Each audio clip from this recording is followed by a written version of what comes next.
ચાલો ફ્રેન્ડ્સ, આજે આપણે વાટી દાળના ખમણ બનાવીએ, એ પણ ઇન્સ્ટન્ટ એવા દાળ પલાળ્યા વગર કે આથાની ઝંઝટ વગર જ 100% જાળીદાર એવા ખમણની રેસિપી લઈ અને હું તમારી સાથે શેર કરી રહી છું. તો ફ્રેન્ડ્સ, તમે ઘણા પ્રકારના ખમણ ખાધા પણ હશે અને ઘરે બનાવ્યા પણ હશે, પણ તમે આ રીતે ક્યારેય નહીં બનાવ્યા હોય. દાળને તમે 4 થી 5 કલાક સુધી પલાળો છો, પણ આમાં આપણે દાળને પલાળવાની પણ નથી અને આથો લાવવાનો પણ નથી. તો છે ને કંઈક નવું. તો આના માટે તમારે પૂરેપૂરો વિડીયો જોવો પડશે. અને જો તમે મારી ચેનલ પર પહેલી વાર હોવ અને મારી ચેનલને હજુ સુધી સબસ્ક્રાઈબ ન કરી હોય તો પ્લીઝ મારી ચેનલને સબસ્ક્રાઈબ કરી દેજો. અને વિડીયો સારો લાગે તો વિડીયોના એન્ડમાં લાઈક જરૂરથી કરી દેજો. તો ફ્રેન્ડ્સ, આને આપણે ઇન્સ્ટન્ટ બનાવવાના છે અને 100% ટેસ્ટ ફરસાણ જેવો જ આવશે, તે મારી ગેરંટી છે. આ રીતે તમે ખમણ બનાવશો તો ખમણ તો ટેસ્ટી બનશે જ, પણ જો એની સાથે ચટણી ચટપટી મળી જાય તો કંઈક ખમણની મજા જ અલગ હોય છે. તો આજે હું તમારી સાથે ચટણી પણ શેર કરી રહી છું કે ખમણની ચટણી ફરસાણ જેવી કેવી રીતે બનાવાય. તો ચાલો ફ્રેન્ડ્સ, આજની આ રેસિપીને સ્ટાર્ટ કરીએ. તો અહીં મેં એક બાઉલની અંદર ચણાની દાળ લીધી છે. એ વજનમાં 200 ગ્રામ જેટલી છે. હવે આપણે ચણાની દાળને આ રીતે લઈ લેવાની છે. હવે ગ્રાઇન્ડિંગ જારની અંદર આ દાળને નાખી અને ક્રશ કરી દેવાની છે. એકદમ ફાઇન પાવડર નથી બનાવવો, થોડો દરદરો જ આને રાખવાનો છે. આ સ્ટેપ કરવો બહુ જ જરૂરી છે. અને જો તમારી પાસે ટાઈમ હોય તો આને તમે 3 થી 4 કલાક માટે પલાળીને પણ રાખી શકો છો. હવે આ રીતનો આપણે પાવડર બધા જ દાળનો કરી દેવાનો છે. દરદરો આપણે લોટ રાખવાનો છે, વધારે પતલો ન થઈ જાય તેનું ધ્યાન રાખવાનું છે. હવે આની અંદર આપણે 1 વાટકી જેટલું ખાટું દહીં એડ કરી દઈશું. 2 લીંબુનો રસ નાખવાનો છે. ઇન્સ્ટન્ટ આપણે બનાવી રહ્યા છીએ એટલે લીંબુનો રસ નાખવો ખૂબ જ જરૂરી છે. સ્વાદ અનુસાર નમક.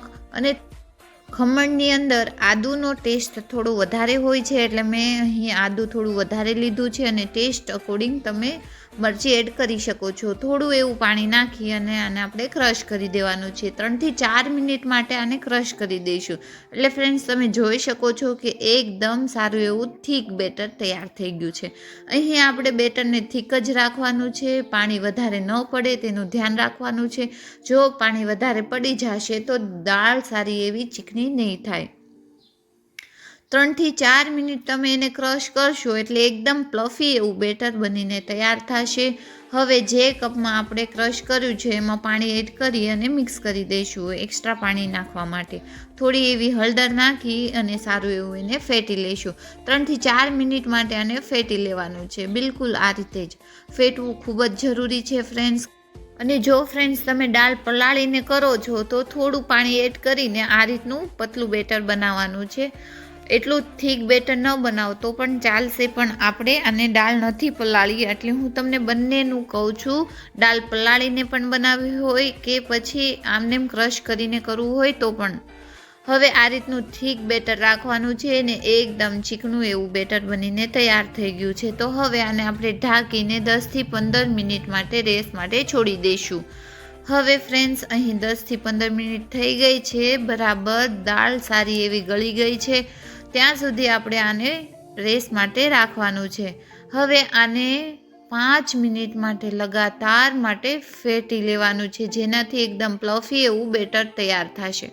આ સ્ટેપ મોસ્ટ ઇમ્પોર્ટન્ટ છે, એ કરવું ખૂબ જ જરૂરી છે, જેનાથી બેટર જે છે એકદમ પ્લફી બનશે અને શાઇનિંગ આપશે. આથા વગર બનાવીએ છીએ એટલે આ સ્ટેપ કરવો ખૂબ જ જરૂરી છે. હવે ફ્રેન્ડ્સ, 5 મિનિટ થઈ ગઈ છે. આને ફેટવામાં હજુ હું 1 મિનિટ જેવું ફેટી લઈશ. તો ફ્રેન્ડ્સ, આ રીતનું આપણું થીક બેટર તૈયાર રાખવાનું છે. બેટર પરફેક્ટ હશે તો જ તમારા ખમણ પરફેક્ટ બનશે અને પરફેક્ટ ટેસ્ટમાં બનશે. આ રીતનું થીક રાખવાનું છે. તો ચાલો હવે આગળની પ્રોસેસ કરીએ. તો આની અંદર હું સોડા નાખવાની નથી, આની અંદર આપણે ઈનોનો ઉપયોગ કરવાનો છે. તો 1 પેકેટ આપણે ઈનો આની અંદર નાખી દેવાનું છે. હવે એની સાથે આપણે 3 થી 4 મોટી ચમચી જેટલું તેલ એડ કરવાનું છે, જેનાથી ખમણ ઠંડા થશે તો પણ એકદમ સોફ્ટ રહેશે અને ખાવામાં ટેસ્ટી લાગશે. થોડું પાણી એડ કરી દઈશું અને એને એક્ટિવ કરી દઈશું ઈનોને. એના માટે ઈનોની ઉપર આપણે થોડું પાણી એડ કરી દઈશું અને 30 થી 40 સેકન્ડ માટે આને ફેટી લેવાનું છે. વધારે ફેટવાનું નથી. જો વધારે ફેટશો તો ઈનોની ઇફેક્ટ જતી રહેશે અને તમારા ખમણ સારા નહીં ફૂલે. તો હવે આ રીતે ફેટી લેવાનું છે. એક સરખું જ બેટર બનાવીને તૈયાર કરી દઈશું. તો હવે આ બેટર પણ ફેટીને સારું એવું થઈ ગયું છે. હવે એક પ્લેટ લઈશું જેનામાં આપણે સ્ટીમ કરશું ખમણને. તો મેં અહીં નાની ચોકી લીધી છે આ રીતની. જો તમારી પાસે પ્લેટ હોય તો તમે એનો પણ ઉપયોગ કરી શકો છો. હવે એની ફરતે આપણે ઓઇલ લગાવી દઈશું, જેનાથી ખમણ આપણા આસાનીથી બહાર નીકળી જાય. ઓઇલ લગાવીને પછી બધું જ બેટર આની અંદર નાખી દેવાનું છે.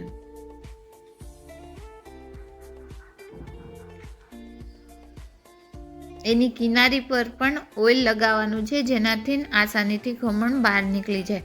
તો જેટલું બેટર છે એ બધું જ બેટર આ પ્લેટની અંદર આવી જશે, એટલા માટે મેં ઈનો એકી સાથે નાખી દીધું છે. જો તમારી પ્લેટ નાની હોય અને બેટર ન આવે તો જેટલી પ્લેટમાં ખીરું તમે નાખો છો એટલામાં જ તમારે ઈનો નાખવાનું છે અને પછી એને સ્ટીમ કરવાનું છે. હવે મેં તપેલામાં પહેલેથી જ પાણી ગરમ થવા માટે છોડી દીધું હતું. સારું એવું પાણી ગરમ થઈ જાય પછી જ આની અંદર આપણે પ્લેટ મૂકી દેવાની છે. હવે આને આપણે 10 થી 15 મિનિટ માટે સ્ટીમ કરી દઈશું ઢાંકીને.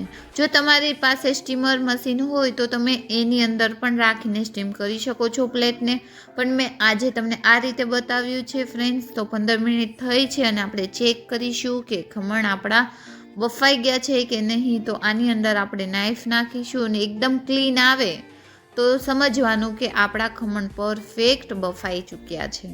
તો હવે આને આપણે 10 મિનિટ માટે ઠંડા થવા દઈશું અને પછી જ આની અંદર કટ લગાવવાનો છે. ઠંડા થઈ જાય પછી જ, તો જ એકદમ સારો એવો શેપ પણ આવશે અને આસાનીથી પ્લેટની બહાર થઈ જશે.